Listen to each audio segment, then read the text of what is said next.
নমস্কার, জয় মা তারা। যাক, সামনেই শারদ উৎসব, সবাই মানে ভালোভাবে কাটাবেন, আনন্দে থাকবেন, ভালো থাকবেন, এটাই ঈশ্বরের কাছে প্রার্থনা করি। তার আগে হচ্ছে 21 তারিখ মহালয়ার অমাবস্যা। মহালয়ার অমাবস্যা নিয়ে একটা উপাচার বলবো, কি করবেন। পিতৃপক্ষের অবসান, দেবী পক্ষের সূচনা, ঠিক আছে।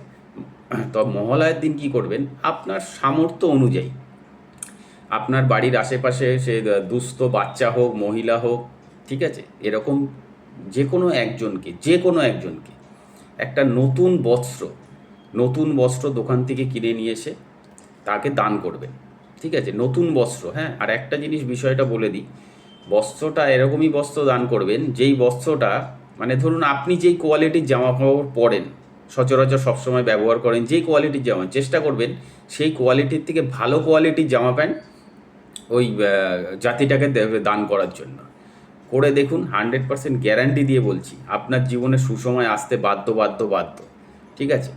দেবীপক্ষের সূচনা মানে হচ্ছে মাদেরই করা, ঠিক আছে।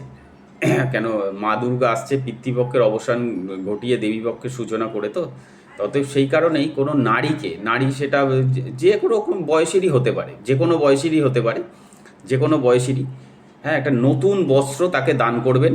সেইটা যেন আপনি যে কোয়ালিটির ড্রেস ব্যবহার করেন, জামা কাপড় ব্যবহার করেন, তার থেকে যেন একটু কোয়ালিটি ভালো হয়, ঠিক আছে। দান করে দেখুন, আপনার জীবনে যে জটিলতাগুলো ছিল সেই জটিলতাগুলো কাটতে বাধ্য। জয় মা তারা, সবাই ভালো থাকুন।